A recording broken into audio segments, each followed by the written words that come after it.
What if the smallest experiments held the biggest truths?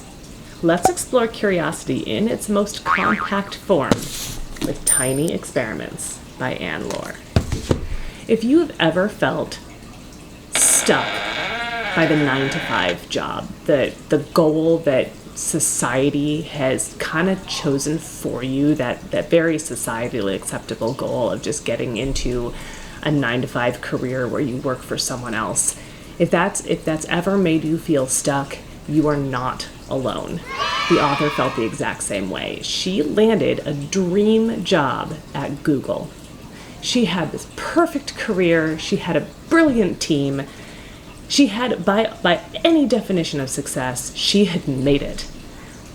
I mean, her career, it was laid out in linear terms. There was no confusion. She knew exactly what to do to reach the next goal on her linear career ladder. Unfortunately, she felt completely stuck. She had no means, no way for any kind of creative outlet, and she felt completely stifled and honestly kind of depressed. So she embraced a little bit of curiosity, and she came up with the concept of tiny experiments. A tiny experiment is a short pact you make with yourself to lean in and explore a curiosity of yours. These are anywhere from 10 to 100 days, or whatever time frame works for you. 10 days, she says, is a really great length for most pacts because it's enough to just dip your toes in and see if something is something you want to pursue, but it's not so long that it seems overwhelming. So you can decide you're going to exercise every single day for 10 days, or maybe you want to read 10 pages of nonfiction every day for 30 days. Or maybe one of the examples someone in the book did was he decided he was going to code for an hour every single day for 3 months. And then he decided, you know what, that's like 91 days. Let's just go ahead and do 100 days, because why not? Why not just round it off to 100 and just make it easy?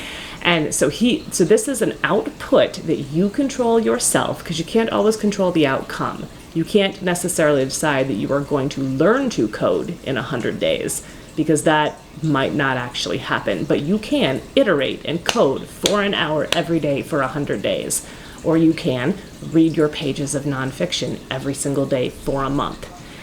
And then when you get, you want to really lean in and really commit to it for the time of your pact.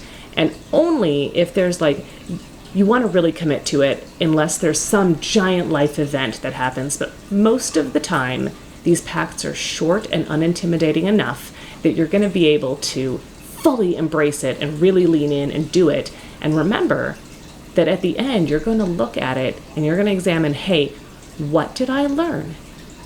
And how am I better now? And what worked and what didn't? You're able to lean into it without revamping your entire life to see. You might decide that maybe this particular exercise you did just isn't for you, but maybe a different one is. And if you have committed to do it every day for 10 days or whatever your time frame was, then you're not giving up just because you don't like it. You're giving it a real shot. And it changes your life in ways that you can't even imagine when you start these little experiments. It led the author to found Ness Labs, where now her entire life is different because she started doing these little experiments with herself. This leads to the weekly review.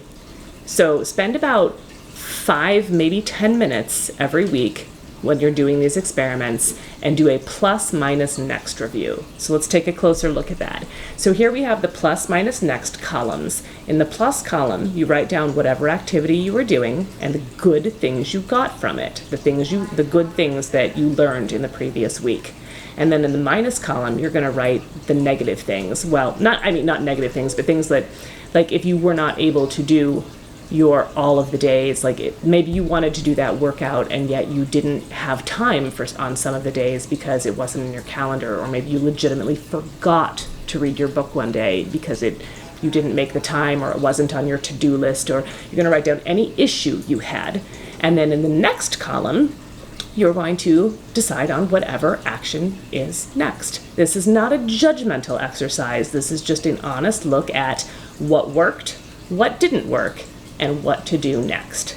And if you have a pact with yourself that maybe it's going really well that you're able to read your book, but you've also then decided maybe at the end of this pact, I'm going to switch to a different kind of book because you're not enjoying the book, then that's fine. You just decide, okay, after this pact, I'm going to switch to a different kind of book. And then that's something you know because you tried this and you're going to stick with your pact. You're going to keep your promise to yourself and stick with your pact, but then you're going to know the next action to make this a more enjoyable or more valuable use of my time and brain space and my limited hours on this planet is to pivot and do this other thing it's the same, but it's a little bit different. So that's all you do. You only take 5 to 10 minutes and you evaluate all your activities and you put them in here and you decide, okay, here is how I'm going to pivot these activities for the following week. So I highly recommend this book. It is fantastic. I can't say enough good things about it. It's wonderful. Pick one up and try your own tiny experiments, and then leave us a comment for what your tiny experiments are going to be. What is your first tiny experiment? Leave us a comment and let us know, because I would love to know what amazing things you're going to do after you read this book. For a bunch of great methods to learn anything you want to learn, easier, faster, and better, check out my video here, Learning How to Learn. It's about the book A Mind for Numbers, and I promise you it's not about math. Check it out and let me know what you think. And as always, keep being amazing.